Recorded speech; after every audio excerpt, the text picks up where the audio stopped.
Hi everyone, this is Ela Lynn, and thanks for stopping by my channel, Everything Spiritual.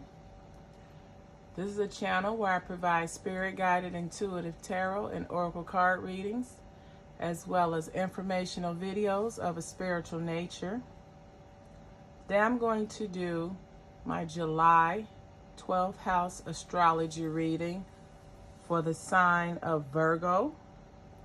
Virgo's dates are August 23rd through September 22nd.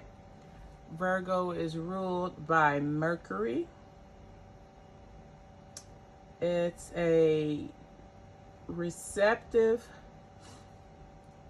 sign, meaning it has feminine yang energy, and it causes you to go inward, to look inward. It's also an earth sign, and Virgos enjoy helping others. So I'm going to use the New Era Elements deck as my primary cards for this reading, as well as the Lenormand Oracle deck and the Gilded Revere Oracle deck. All right, let's get started with Virgo. The first house we have, for the first house, we have the number 2 equilibrium, which this would be equivalent to the 2 of swords and the Rider-Waite Tarot. So off top, you're looked upon as someone who is balanced, who can be harmonious. You're also looked at as someone who maybe you have a hard time making decisions. Now, to clarify, we have the 10 of Scythes. We have 2 of them. So you are looked upon as someone who will remove yourself from people or circumstances that are not in alignment with the betterment of your overall person and being. Now I'm going to pull a card to clarify, since we have 2 of the Scythes there. So we have the change card here. So this is in alignment with that. So you bring balance. You're looking at you're looked upon as someone who is balanced. And you're also looked upon as someone who will not hesitate to remove yourself or someone or something from your life, even if it means relocating. And then we have the change card to clarify that. So Virgo, some of you all are seeing someone who's very no-nonsense. You don't mince words. And if you see that someone is creating a problem for you or your circumstances, you're quick to get rid of them, or you're quick to resolve the situation. Your second house, in the second house we have the 8 of Fire, or this is the 8 of Swiftness. This is the 8 of Wands. So just looking at this card, you're someone that you're action oriented. You're the leader of the pack. You set the example. You have leadership. And this is all regarding how your earning abilities, or how people see your earning ability, or your ability to earn monies. So you're viewed upon as someone who loves the finer things in life. You're someone that's very lucky. And when it comes to your finances, you're very childlike, which could mean you're just naive when it comes to your making money. You focus on the intent, and then you do what you need to do to make it happen.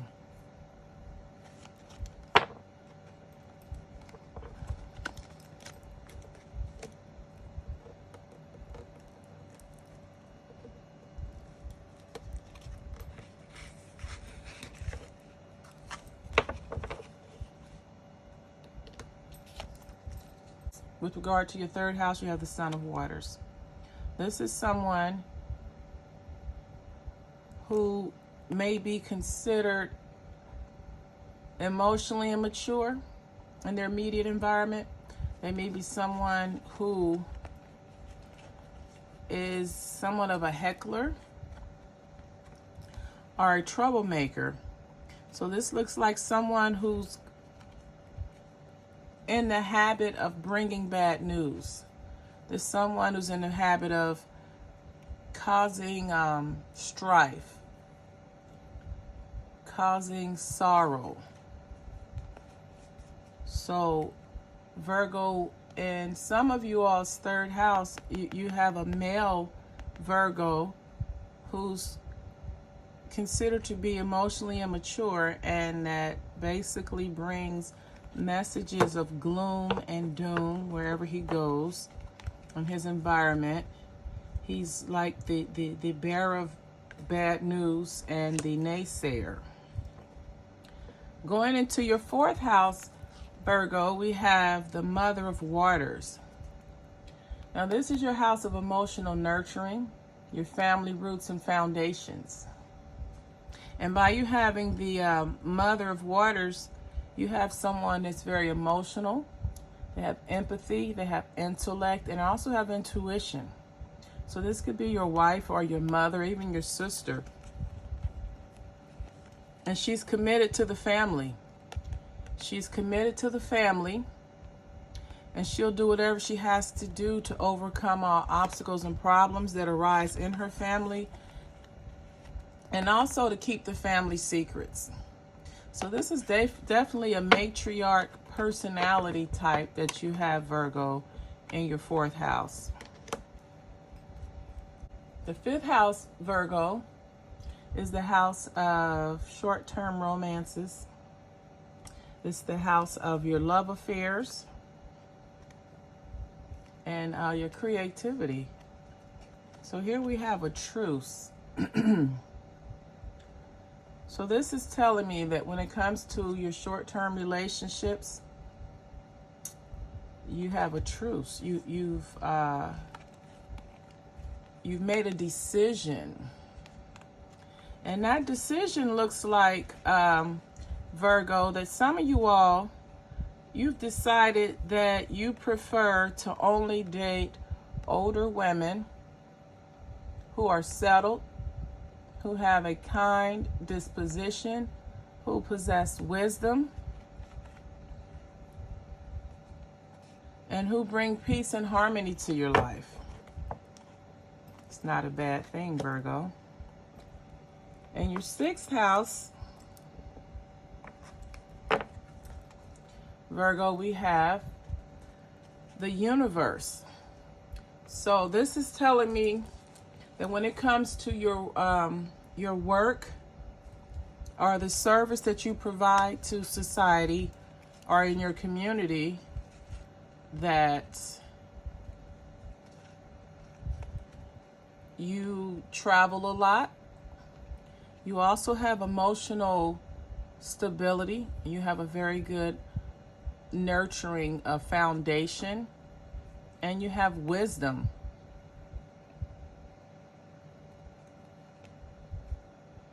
So with regards to your sixth house, Virgo, you have a job or a career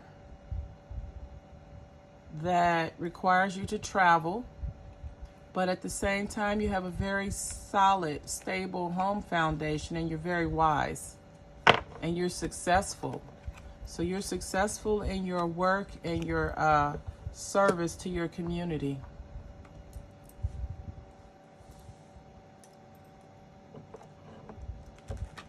The seventh house we have, Virgo, is in your seventh house, Virgo, you have the 10. And this would be the 10 of Wands in the Rider-Waite Tarot. But this is a 10 of oppression. And this is regarding your long-term relationships and partnerships.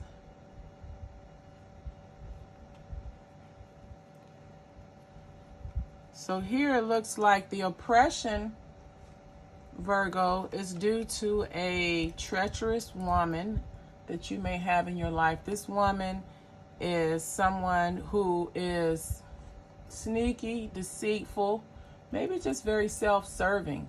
Maybe you're in a relationship with a woman who's very sneaky, self-serving, and she is grounded and rooted in partying. She's rooted in socializing, hanging out, going to the clubs, not being at home.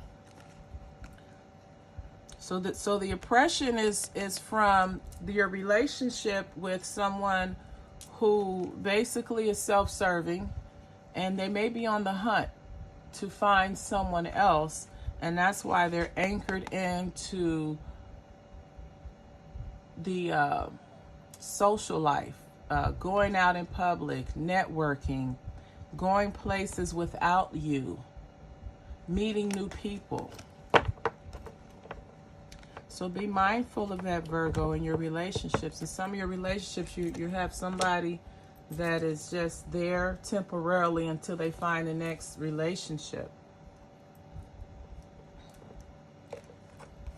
Your 8th house is the house of secrets. It's the house of your shared assets. It's also where you have your it's also the house of sex and your joint activities and your inheritances. So this is dealing with someone's relationship, and there's deception. There's deception in the relationship. First clarifying card we have is the moon, and this represents just working hard to buy that house or working hard for that family vacation. But then since there's some deception going on, and we're looking at our 8th house, so you're being asked to look at things more closely. Look at things more closely, and also look at the messages that people are going to be telling you. People are going to share information with you. You're going to have people that come and tell you things about your relationship. It could be things about your assets. It could be pertaining to your finances or a will. But you just need to pay close attention, because you have some deception in your relationship right now.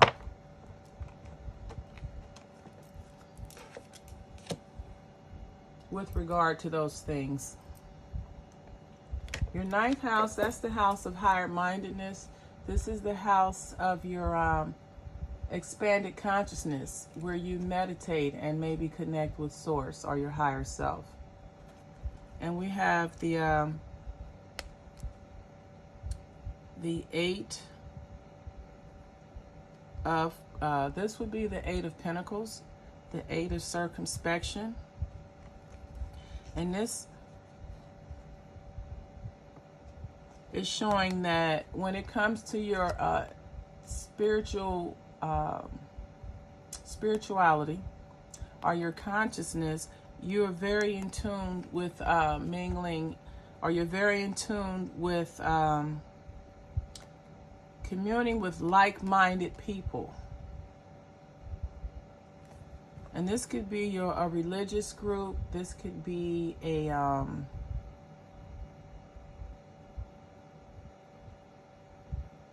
club of some sort, but it involves higher mindedness.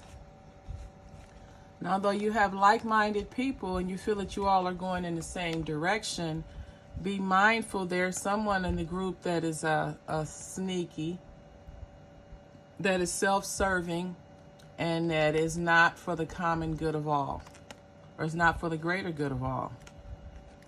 So although you have a very good structured organization, and there's a lot of love there in the organization, you also have some individual in your group that is sneaky and self-serving. So they may do things to break up the cohesiveness or the direction of the group. because they're only out for their own interests.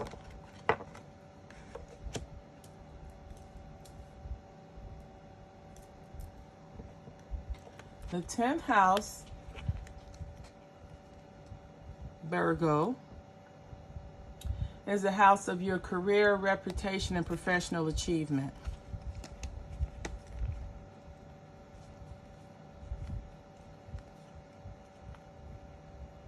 So there's someone in your environment, Virgo, that is working against you. As you see, the Five of, this would be the Five of Swords in the traditional or the Rider-Waite Tarot, but this is the Five of Defeat, and this is just the Five of Air. Defeat,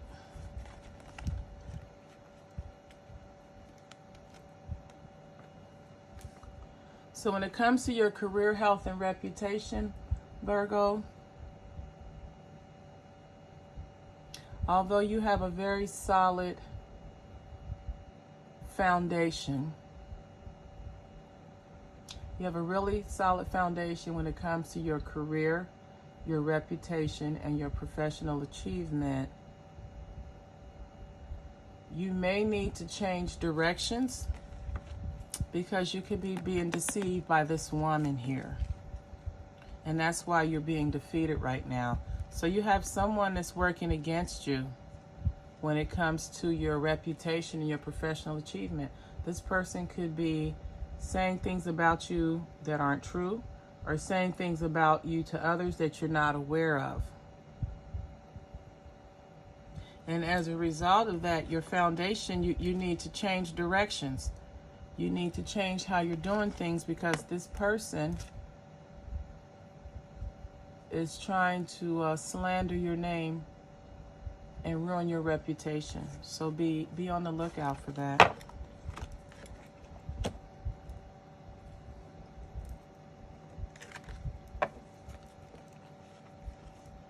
Your 11th house is the house of joint activities and like-minded people. This is where you hang out with people that share your interests and your ideas.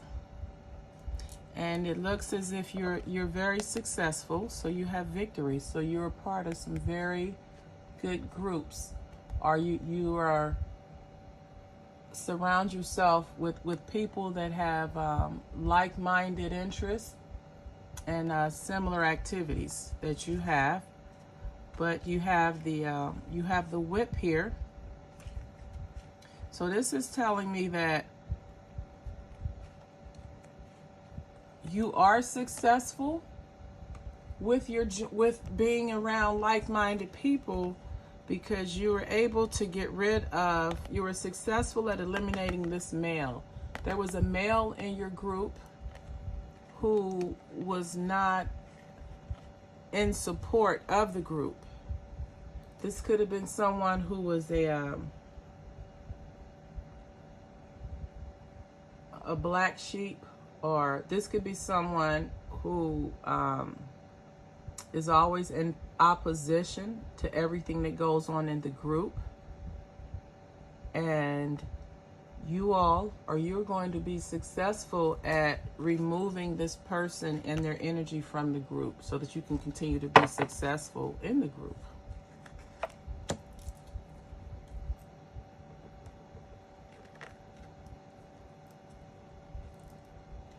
And your 12th house, that's the house of karma. This is the results of your past actions. And it's also the house of where you have your psychic abilities, where you tap into your subconscious mind, and you have your hidden support and limitations. And normally this is of a universal or cosmic level. And in your 12th house, or some of you, your 12th house is Virgo, you have information, access, the keys to having the determination to change your karmic debt from the past.